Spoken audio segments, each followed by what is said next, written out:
Murderer 2006 में आई एक masterpiece movie थी जो पैट्रिक शशकिन द्वारा लिखित नॉवल पर कुछ तौर पर आधारित थी और जिसे डायरेक्ट किया था टॉम टाइकर ने, जिन्होंने खुद इस फिल्म का बैकग्राउंड म्यूजिक कंपोज किया था। दोस्तों, फिल्म की कहानी शुरू होती है एक जेल से जिसके अंदर एक कैदी को बेड़ियों में जकड़ा दिखाया गया है और फिर जेल के सिपाही वहां आकर जेल खोलते हैं और उस कैदी को घसीटते हुए जेल के ऊपर एक बालकनी में ले जाते हैं जहां बाहर उस शहर के लोग जोर जोर से चीखते चिल्लाते नजर आते हैं। लोग गुस्से से उस कैदी को देखकर कातिल खूनी दरिंदा चिल्लाते हुए नजर आते हैं और बेकाबू भीड़ को देख जेलर एक गार्ड को कोर्ट द्वारा दिया गया सजा का ऐलान पढ़ने को कहता है। गार्ड भीड़ के सामने कहता है कि कोर्ट ने 2 दिन बाद उस कैदी को फांसी की सजा सुनाई है, लेकिन फांसी से पहले एक जल्लाद द्वारा उसके हाथ पैर एक सूली पर बांधकर पूरे शहर के सामने तोड़े जाएंगे। और ये सुन लोग खुशी से झूम उठते हैं। अब आखिर ये कैदी कौन था और उसे ऐसी भयानक सजा क्यों मिली थी? उसने आखिर ऐसा क्या किया था? इन्हीं सब सवालों की गुत्थी सुलझाने के लिए फिल्म की कहानी फ्लैशबैक में जाती है, जहां हम उस दौर के शहर पेरिस की फिश मार्केट को देखते हैं, जो शहर की सबसे बदबूदार जगह थी, जहां लोग मछली और मीट बेचकर अपना जीवन व्यतीत करते थे। अब हम देखते हैं कि एक मछली बेचने वाली गर्भवती महिला को अचानक प्रसव पीड़ा उठती है और वो मछली रखने वाले बेंच के नीचे एक शिशु को जन्म देती है और उसे लाश से हटाकर साइड कर देती है।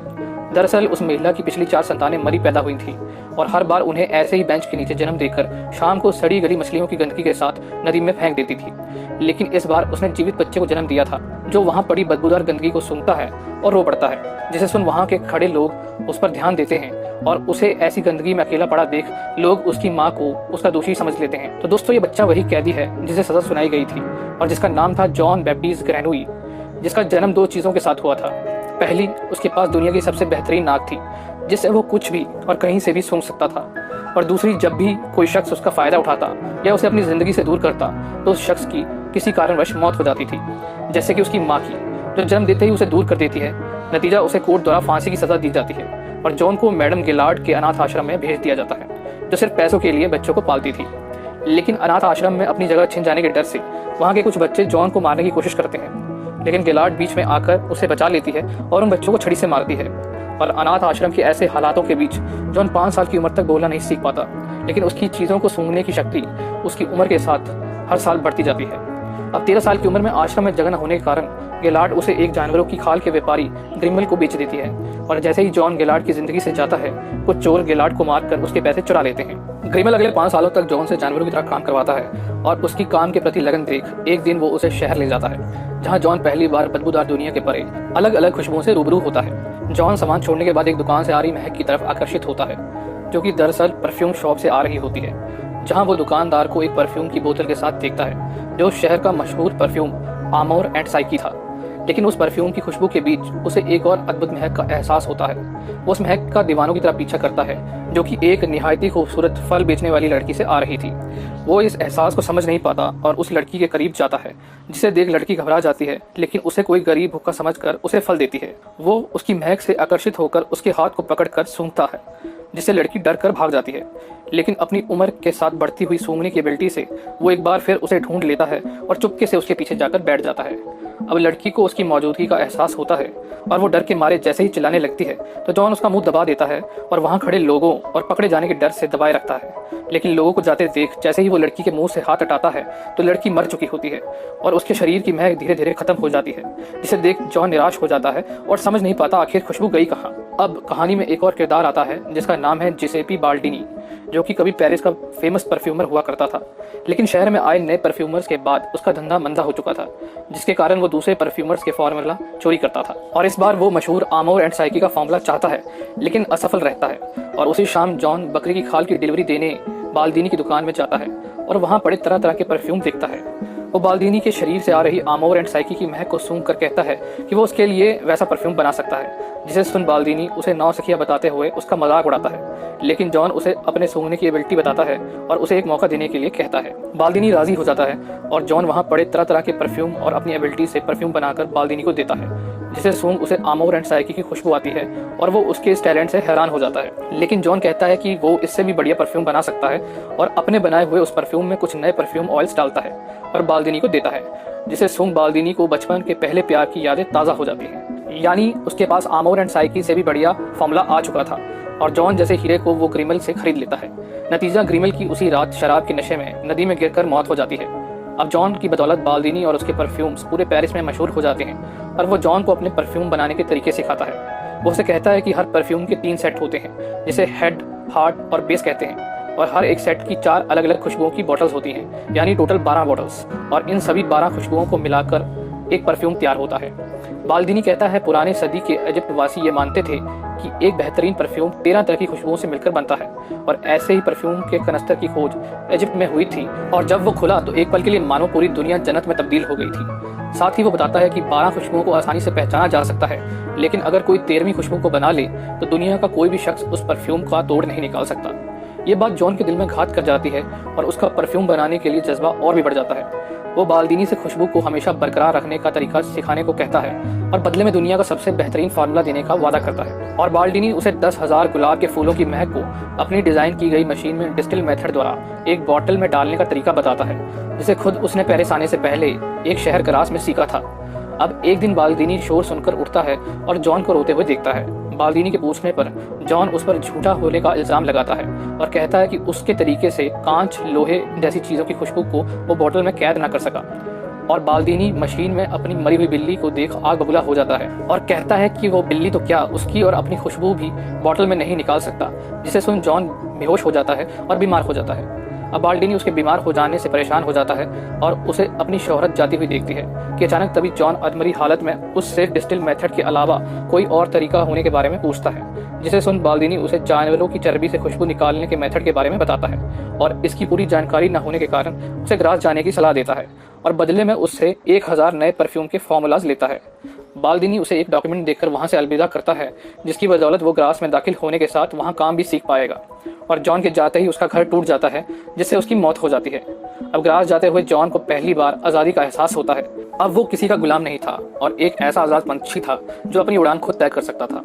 उसे ग्रास जाने के 2 रास्ते दिखते हैं, एक जो गांव से होकर जाता था और दूसरा पहाड़ों से होता हुआ, और अभी अभी मिली आज़ादी का मजा लेने के लिए वो पहाड़ों से जाना चुनता है। रास्ते में उसे एक एकांत गुफा मिलती है, जिसे वो अपना ठिकाना बनाता है। वो वहाँ सुकून भरी नींद लेता है और कई दिन वहाँ गुजारता है। लेकिन एक दिन उसे फलों वाली लड़की का सपना आता है, जहाँ वो लड़की उसे अनदेखा कर देती है। वो घबराकर उठ जाता है और अपने बदन को सूंघने लगता है, लेकिन उसे कोई खुशबू नहीं आती और बाहर हो रही बारिश में जाकर नहाता है। तब उसे एहसास होता है कि उसकी अपनी कोई खुशबू नहीं है, यानी उसका अपना कोई वजूद नहीं है, और शायद इसी कारण वो आज तक अपनी ज़िंदगी में सभी लोगों द्वारा सताया गया था। और अगली सुबह सूरज की पहली किरण के साथ ही वो ग्रास को रवाना हो जाता है और ये संकल्प करता है कि वो खुद की पहचान बना के इतिहास रचेगा। और तभी रास्ते में उसे अचानक वही महक आती है जैसी उसे फलों वाली लड़की के समय आई थी। वो देखता है कि एक बहुत ही खूबसूरत लड़की एक घोड़ा गाड़ी से उसके सामने से निकलती है, जिसे देख वो उसका पीछा करता है और ग्रास में आ जाता है। उस लड़की की खुशबू सूंघते हुए वो एक बंगले में दाखिल होता है, जो कि दरअसल वहाँ के अमीर व्यापारी एंटोनी रिचिस का होता है। और वो खूबसूरत लड़की लौरा उसकी बेटी होती है, जो पूरे ग्रास शहर में अपनी खूबसूरती के लिए मशहूर थी। अब जल्द ही जॉन ग्रास में मैडम अर्नुल्फी के नीचे काम करना शुरू कर देता है, लेकिन मैडम का पति दुरॉट जॉन से ईर्ष्या रखता है और हर बात के लिए उसे प्रताड़ित करता है। जॉन उन दोनों की देखरेख में जानवरों की चर्बी से खुशबू निकालने के 2 तरीके सीखता है, और पहले तरीके का इस्तेमाल वो अपने साथ काम करने वाली लड़की पर करता है, जिसमें वो उस लड़की की डेड बॉडी को एक बड़े टैंक में जानवरों की चर्बी के साथ उबालता है, लेकिन उसे नाकामयाबी हासिल होती है। और दूसरे तरीके के लिए वो एक तवायफ को चुनता है, जिसमें वो जानवरों की चर्बी का इस्तेमाल एक कपड़े के लेप के जरिए करता है, लेकिन वो तवायफ घबरा जाती है और जाने लगती है। लेकिन जॉन उसे मार देता है और उसके बाल काट कर उसकी डेड बॉडी को लेप लगाकर कपड़े में लपेटता है और फिर उस कपड़े से चर्बी निकालकर बाल्दीनी के सिखाए डिस्टिल मेथड से खुशबू निकालने में सफल हो जाता है, जिसे वो तवायफ के पालतू कुत्ते पर इस्तेमाल करके चेक भी करता है। और इस तरह एक लेजेंड और एक कातिल का जन्म होता है। अब वो अपने सपने को पूरा करने के लिए बाल्दीनी द्वारा बताई गई 13 बॉटल्स का सेट तैयार करता है, यानी हर बोतल के लिए एक कतल। अब एक दिन लोरा की जन्मदिन पार्टी में सभी लड़के और लड़कियां लुका छुपी का खेल खेलते हैं, जहां जॉन भी आ जाता है और मौका पाकर लोरा पर हमला करता है, लेकिन वो बच निकलती है। लेकिन पार्टी से 2 जुड़वा बहनें गायब हो जाती हैं और हम देखते हैं कि जॉन उन दोनों लड़कियों को मारकर अपने सेट की पहली 2 बॉटल्स तैयार करता है और लोगों को उन दोनों की लाशें शहर के पुल के नीचे पानी में तैरती दिखती हैं, जिससे पूरे शहर में हड़कंप मच जाता है। और जिसके बाद पूरे शहर में लड़कियों की मौत का सिलसिला शुरू हो जाता है और डर के मारे लोग अपने घरों की औरतों और बेटियों को बचाने के लिए घरों के बाहर ताले लगाना शुरू कर देते हैं। लेकिन जॉन एक एक कर 12 बॉटल्स का सेट तैयार कर लेता है और उन्हें एक बड़ी बोतल में मिला देता है। अब परफेक्ट परफ्यूम बनाने के लिए उसे एक आखिरी बोतल की जरूरत है, यानी लोरा का कत्ल। वहीं रिचिस इस घटना से डरकर शहर की सभा में कहता है कि जितनी भी लड़कियों की मौत हुई है वो सब कुंवारी थी और उनकी बॉडी पर कोई जोर जबरदस्ती का निशान भी नहीं था, यानी उस कातिल ने उन लड़कियों को किसी खास वजह से मारा था। लेकिन सभा उसकी बात को नज़रअंदाज करते हुए शहर के चर्च के पास मदद के लिए जाते हैं, जहां चर्च के फादर उस कातिल का बहिष्कार करने का आदेश देते हैं। लेकिन वहाँ एक खबरी आकर लोगों को उस कातिल के पकड़े जाने की खबर सुनाता है, जिसे सुन पूरा शहर जश्न में डूब जाता है। रिचिस को इस खबर पर यकीन नहीं होता और वो अपनी बेटी की सुरक्षा के लिए चिंतित हो जाता है। वो ग्रास छोड़ने का फैसला करता है और अगले दिन अपने साजो सामान और बेटी लौरा के साथ शहर से रवाना हो जाता है। जॉन शहर से जाती लौरा की खुशबू को महसूस करता है और उनका पीछा करता है और अपनी एबिलिटी से रिचिस और लौरा को ढूंढ लेता है। वहीं दूसरी ओर तवाइफ का कुत्ता अपनी मालकिन के कपड़े और बालों को जॉन के कमरे के नीचे से निकालता है, जिसे दुरौट देख लेता है और पुलिस द्वारा छानबीन करने पर उसके कमरे में बाकी 12 लड़कियों के कपड़े और बाल भी मिल जाते हैं। रिचिस अपनी बेटी लौरा के साथ एक होटल में रात बिताने के लिए रुकता है, जहां वो लौरा के कमरे की चाबी अपने पास रखकर सो जाता है। लेकिन जॉन रात का फायदा उठाकर रिचिस के कमरे से चाबी उठा लेता है और लौरा के कमरे में दाखिल हो जाता है। अब अगली सुबह रिचिस जैसे ही कमरे में जाता है तो अपनी बेटी लौरा की लाश देख बिलख बिलख कर रोता है। आखिरकार जॉन इतिहास रच देता है, यानी वो 13वीं बॉटल बना लेता है और उसे अपनी फाइनल बॉटल में मिला देता है। लेकिन तभी अचानक वहाँ पुलिस आकर उसे पकड़ लेती है और कहानी 2 दिन बाद होने वाली सज़ा से शुरू होती है, जहाँ दूर दूर से लोग एक हत्यारे की मौत देखने के लिए ग्रास शहर आते हैं और जेल में बंद जॉन को लेने जेलर और सिपाही आते हैं। लेकिन जैसे ही वो उसे खोलते हैं तो जॉन मौका पाकर परफ्यूम का ढक्कन खोल देता है। वहीं दूसरी ओर शहर की भीड़ और जल्लाद जॉन का इंतजार करते दिखते हैं कि अचानक एक घोड़ा गाड़ी वहाँ आती है, जिसके अंदर से राजकुमार की तरह जॉन उतरता है और जल्लाद की तरफ बढ़ता है, जिसे देख जल्लाद अपने पैरों पर गिर जाता है और रोते हुए जॉन को निर्दोष बताता है। अब जॉन परफ्यूम को एक रुमाल पर लगाता है और हवा में लहराता है, जिससे मदहोश होकर वहाँ खड़े सभी लोगों को जन्नत का एहसास होता है और वो सब उसे फरिश्ता कहते हैं। लोगों में पहली बार उसके प्रति आदर और सम्मान देखकर वो अहंकार से भर जाता है और खुद को एक मसीहा समझने लगता है और अपने रुमाल को लोगों के बीच फेंक देता है। और कुछ ही पल में वहाँ खड़े लोग, छोटा बड़ा, अमीर गरीब, काला गोरा, सब भुलाकर एक दूसरे से प्यार करने में लग जाते हैं। और अपने सामने ये सब देख जॉन को पहली बार सच्चा प्यार क्या होता है पता चलता है, जिसे देख वो उस फलों वाली लड़की को याद करता है और सोचता है कि काश अगर वो उस लड़की को भी ऐसे प्यार करता तो शायद वो उस लड़की और उसकी महक को सदा के लिए अपना बना लेता। वो ये सब सोचकर दुखी हो जाता है और रोने लगता है। तभी रिचिस तलवार लेकर जॉन को मारने के लिए आता है और जॉन भी उसके सामने मौत के लिए हाथ फैलाता है, लेकिन उसकी महक के आगे वो भी अपने जज्बातों पर काबू नहीं रख पाता और अपने पैरों पर गिरकर उससे माफ़ी मांगता है। जॉन को अपनी गलतियों का एहसास होता है और वो शहर से रवाना हो जाता है। कुछ घंटों बाद शहर के लोगों से परफ्यूम का असर कम होता है और सब खुद को आपत्तिजनक हालत में देखते हैं और शर्म के मारे पानी पानी हो जाते हैं। उसी दिन शहर की सभा लड़कियों के कत्ल के लिए दुरौट को दोषी मानती है, क्योंकि लड़कियों के बाल और कपड़े उसके घर के पीछे पाए गए थे और पुलिस की 14 घंटे की यात्राओं के बाद वो ये गुनाह कबूल भी कर लेता है।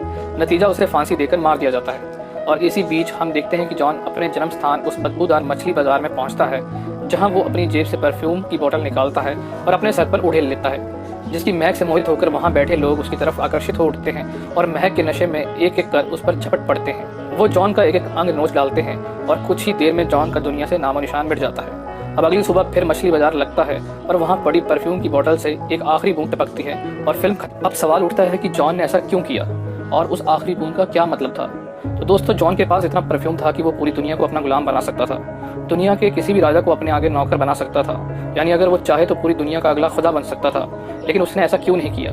तो दोस्तों, दरअसल वो ये जान चुका था कि वो परफ्यूम की बदौलत दुनिया पर हुकूमत तो कर सकता था, लेकिन पूरी ज़िंदगी ना तो किसी का सच्चा प्यार पा सकता था और ना ही किसी को प्यार दे सकता था, क्योंकि उसकी पूरी ज़िंदगी ऐसे लोगों के बीच गुजरी थी जहाँ उसने प्यार क्या होता है कभी सीखा ही नहीं था।